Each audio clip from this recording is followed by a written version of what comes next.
حضرت عائشہ رضی اللہ عنہا بیان کرتی ہیں، ایک عورت میرے پاس آئی اور اس کے ساتھ اس کی 2 بیٹیاں بھی تھیں۔ اس نے مجھ سے سوال کیا، میرے پاس صرف ایک کھجور ہی تھی، میں نے وہی اسے دے دیا۔ اس نے اپنی دونوں بیٹیوں کے درمیان تقسیم کر دیا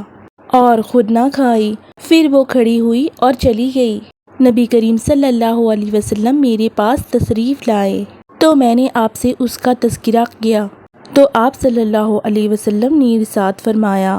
جس شخص کی ان بیٹیوں سے کسی طرح آزمائش کی گئی اور اس نے ان سے حسن سلوک کیا تو وہ اس کے لیے جہنم سے آڑ بن جائے گی۔ حضرت انس رضی اللہ عنہ بیان کرتے ہیں، رسول اللہ صلی اللہ علیہ وسلم نے فرمایا، اپنے مسلمان بھائی کی مدد کرو، وہ ظالم ہو یا مظلوم۔ کسی آدمی نے عرض کیا، اللہ کے رسول، میں مظلوم کی تو مدد کروں گا لیکن ظالم کی مدد کیسے کروں؟ آپ صلی اللہ علیہ وسلم نے ارشاد فرمایا،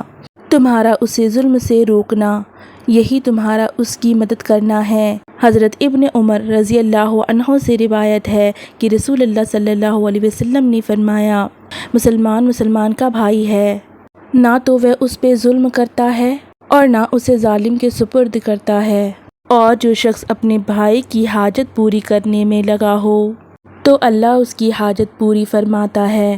اور جو شخص کسی مسلمان کی کوئی پریشانی دور کرتا ہے تو اللہ اس سے قیامت کی روز کی پریشانیوں میں سے کوئی پریشانی دور فرما دے گا،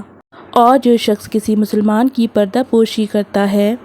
تو روز قیامت اللہ اس کی پردہ پوشی فرمائے گا۔